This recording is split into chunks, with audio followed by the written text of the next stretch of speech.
Alright, hello guys. We're going to start something new this week. This is going to be a weekly thing.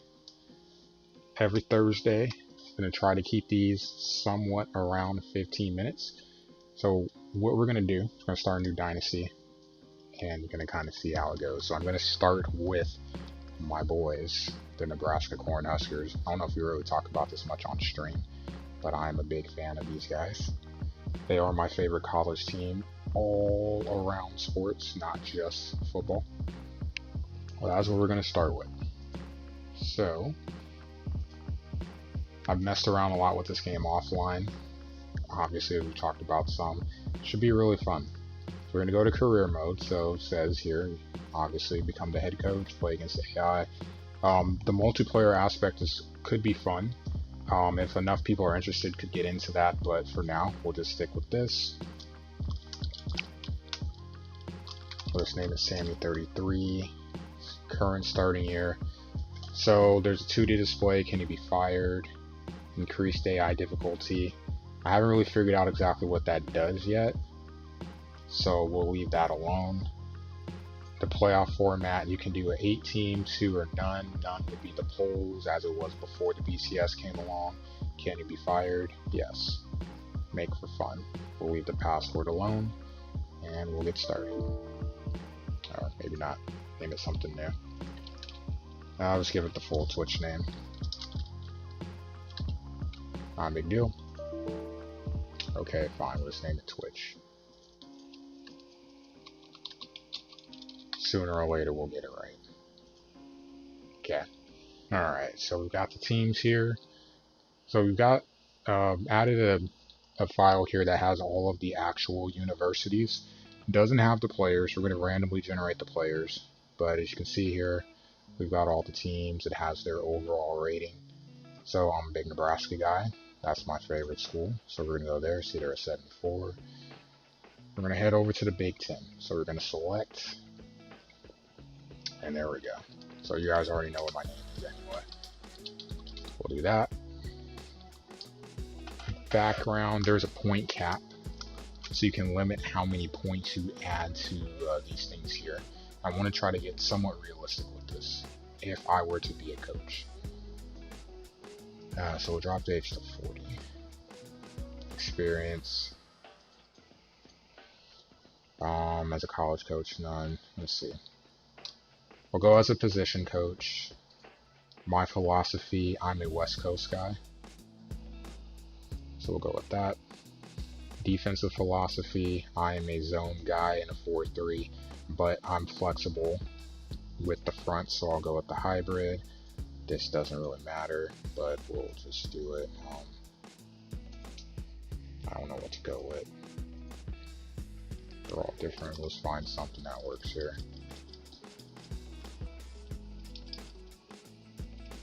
I don't want to really spend a lot of time with this.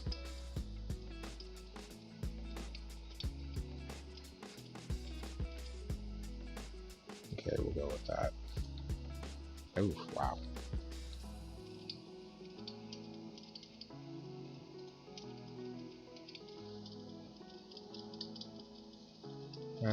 That works. Good. Hairstyle, who cares? Clothes. Like the off center. I'm not really a tie guy. I'm more of a polo guy. So we'll go with that. Nah.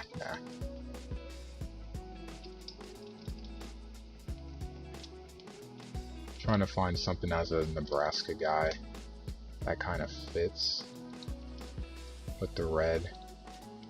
Don't want to do a turtleneck. Go with the red t-shirt. Okay. Reputation we'll put at 60. Salary is whatever. So here's the thing. This is on a scale of 1 to 10. 10 being better, 1 being complete garbage, and this helps for a couple things. So coaching the offense. I'm more of a defensive guy, but honestly, so I'm going to set it at 5, but I feel like if I were an offensive coach, if I was a position coach, I'd be a wide receiver coach, because that is a position that I played in high school. So I would actually put it up at 6. I really understand I put at 7. I understand the concept of playing the quarterback position. I understand everyone else's responsibility, and I really know the ins and outs of the West Coast offense. So that's why I'm going to rank that one a little bit higher. Motivation. I'm not really a motivational speaker. I'm a lead by example. So I'm going to nerf that to a 3. Intelligence, I'll put at a 6. Discipline,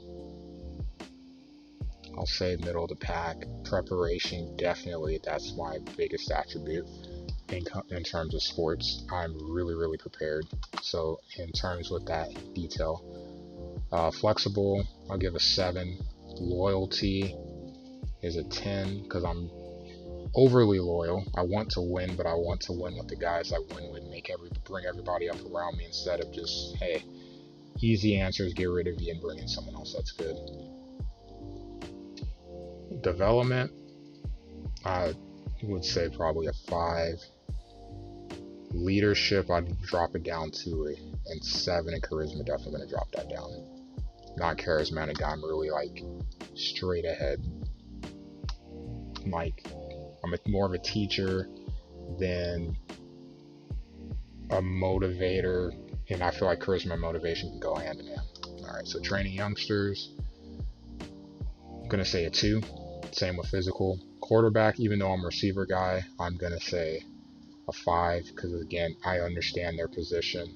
Skill position, which go hand in hand, I'm gonna mark as a 10 because again, wide receiver, that's position I play.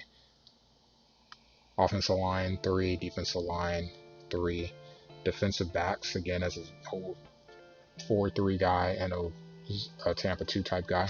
Linebacker and defensive backs a 7. Special teams 1 because I don't really do anything. Recruiting, I'm gonna put out a 6. Assessing potential 3. Ability 6, and then scouting will be 5, and that's where we're gonna leave that at. So I think this is pretty balanced. I mean, probably a little bit too high of a rating as a guy that's not experienced, but I feel like this kind of encapsulates how I would be if I was a coach. So we'll go and see what is next. And next up, the screen that we're going to be really familiar with while playing this game. So you have where we're at in the division, you know, it has your home division there. So Nebraska, what your schedule is, it's randomized. It has been different every time I've done it. So one thing to note here on the schedule, it doesn't list the ranking of your opponents. So that kind of sucks, but you will tend to look at it. You have the top 25 here anyway, so you can keep tabs on that. So home and away, where you're at, where your bye weeks are, your recruit class rank, which is important, your prestige. This obviously will be important when you start to look at recruits, where your current rank is. So even though it has a top 25 and you don't always know where your rank would be in real life, say if you were in like the mid 60s, you probably wouldn't know it because you don't usually have votes going down that far. You do see it here, so I'm a 40. So a couple of things, you've got the school info. Again, so having that file gives me all the Nebraska stuff, where our prestige is, the colors, all that stuff, where the weather comes from. Is it a dome? Is it not a dome? Is this an AI controlled team or not in the color schemes? We've got the schedule. So here it is listed. This is for out of conference. Doesn't always work if you want to get that, but it prioritizes what you want. Season recap, don't have that because we haven't played season yet. Historical win-loss, don't have that. And this is in terms of just the dynasty. Same here. This will be for each team, but this is just in terms of dynasty. And then team news. We'll see this as things go on. So there's a lot of information here. We've got our coaching staff. So you see me here. You see Sims, Allen. You can allocate the budget for different things. We won't get into that right now. So you see I have a defense coordinator. That is 4-3 defense. Good. Offensive coordinator, conservative. Power offense, not a good mix with me, but that's okay. We're not going to worry about that right now. Lots and lots of different information here. So first thing first, So we want to go to training camp. And to do that, we're going to go to team management. Just trying to get familiar with training. So what we want to do here is you can see the settings. We have position drills, athletic training, physical training, and game tape. 20 can't exceed 25. And basically what you want to do is you want to set it to maximize what you're getting. So position drills would go towards things like, if you're a receiver, hands, things that are tied specifically to your position. The defender being able to tackle, a cornerback being able to cover, pass rush by a defensive lineman, offensive lineman blocking, footwork, things like that. Athletic training, this goes more into agility, speed. Strength is more of a physical training thing, and then you have game tape, preparedness, stuff like that. So for me, we're going to focus a little more on the athletic and position, and then actually throw one into game. So save it at the 25 there. We're good. You can see here, everyone on my team is assigned.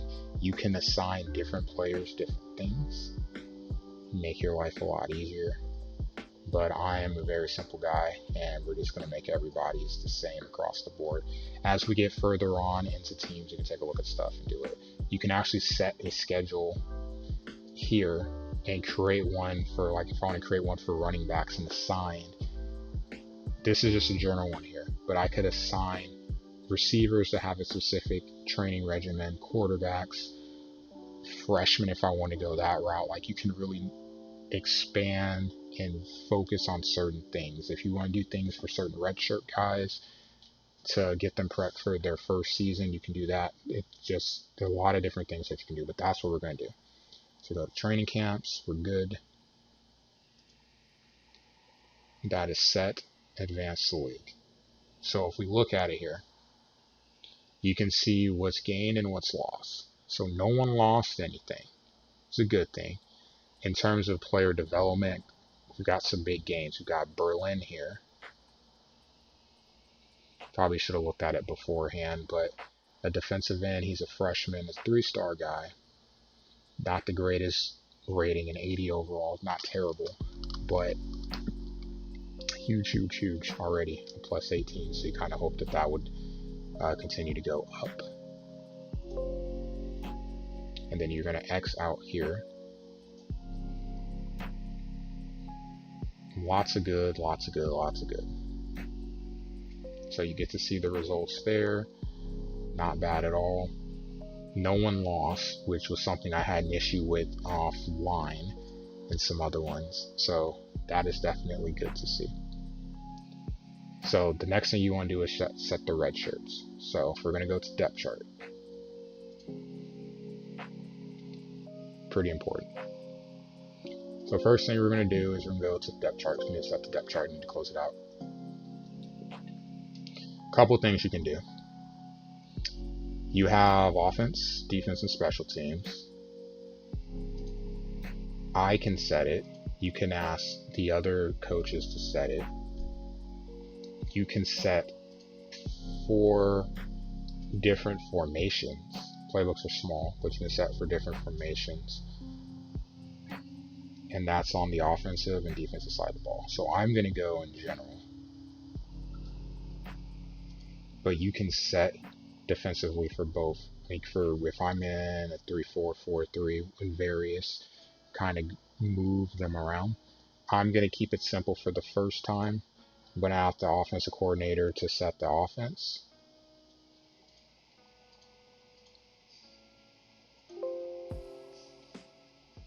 Okay. We're going to ask the defensive coordinator to set the defense. And I'll set special teams. Okay. Now you want to go to the roster so we can look at this depth chart.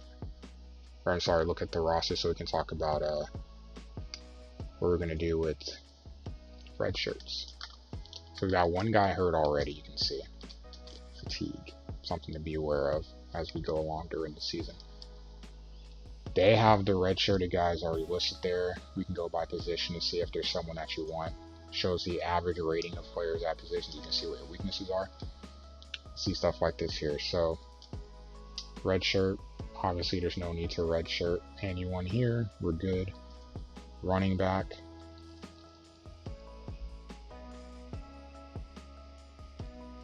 If it's sorted by overall. This would be a guy that you'd probably a red shirt because he is a freshman. So we will red shirt him.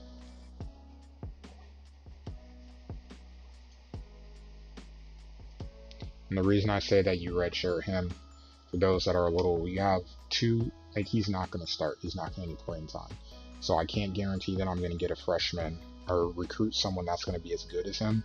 So you give him a year off, roll with what you have, since it's a possession or a position of depth. In terms that in hopes that he develops, is able to grow some, and you'll be fine. So we're actually going to do the same thing here. This is a freshman. We're going to redshirt him as well. Tight ends. Pretty much if you're at the bottom of the depth chart and you're a freshman, you're getting redshirted.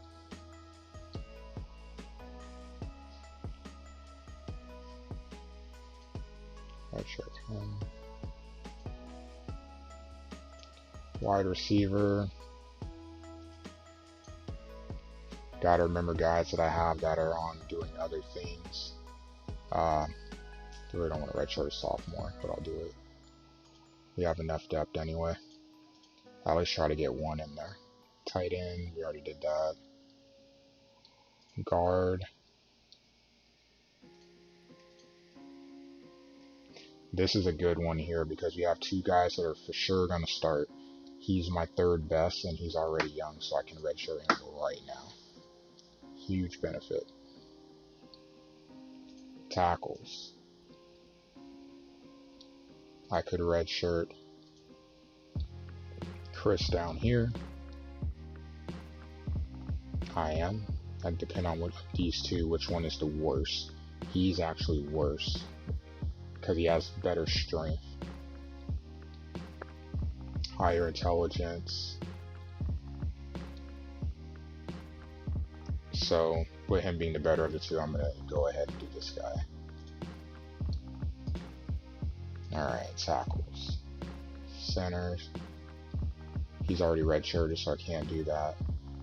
Punters. I honestly don't even care. We're just going to skip over that. Defensive tackles. So this is a big one here. This is a position I found hard to get in recruiting. So we already have a redshirted freshman that's starting. I have one that's second string. The thing is about defensive tackle, you want the rotation, so I'm actually not going to do that. I prefer having at least 6, so I'm not, but there's definitely some talented people here. Same thing here. You got 2 underclassmen down here in Berlin and Robinson. You hope develop pretty well. Linebacker. Lots to choose from. Gonna redshirt Brock because he's younger. Miller, he's gonna start anyway, so I'm gonna let him play, so he'll develop that way. Corners, everyone's gonna play only 6. Depth. 4 safeties can't redshirt anyway, or strong safeties, free safeties can't redshirt. I could redshirt Gentry. He's the worst. I'm going to keep him because of the flexibility with the hybrid, and now I'm kind of keeping an eye on how he plays. Cool.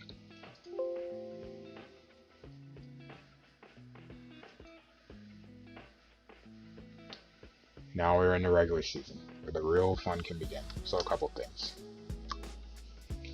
Where the real fun in this game is going to begin is the recruiting. So you see what we have here, 21 scholarships. Expect to sign a good selection. Whatever. Top 150 is possible, something that they'll be looking into. Okay. So then we can see here, with the training regimen that we have set in place, you can see what these guys have going up. So what position they are and seeing that the skills went up for their position by how much. Training camp. So highlights from week 1, you can see who was went up and what. Good thing to have there. So you can see, and you're obviously going to be able to track that player throughout the season by clicking on their player card and looking at their progress, ratings progress. Cool, so we'll keep an eye on that down the road. I'm not going to delete any emails. I don't like it because I like having the ability to look at them later. So now we get to the fun part. I'm going to touch recruiting in the next video because we're going to start the recruiting. But just to give you a little tease, this is the screen that we're going to look at. So you can see here, I've got 222 points, scouting points, 7.4. We got 21 scholarships. This is where the real fun, to me, in this game is trying to find recruits, get them, how you build your team and all that stuff. So we've got everything set up. So we'll get into recruiting in the next video. We also will get our initial game in. Recruiting is going to be the bulk of it for the obvious reasons. I'm not going to play the games. You can coach the games. The issue when you coach them is that the playbooks are extremely small. It takes forever to do, and it doesn't play as well in terms of stats when you do that versus just outright simulate. So that's going to be the plan. And on that note, we're going to call this one. Thanks for watching. Like I said, this will be weekly on Thursdays. So check out the YouTube channel and subscribe. We'll talk about this during the stream too. Any suggestions you have, I'll be happy to listen to. Otherwise, thanks for watching. Hope you enjoyed it, and I will see you for the next one.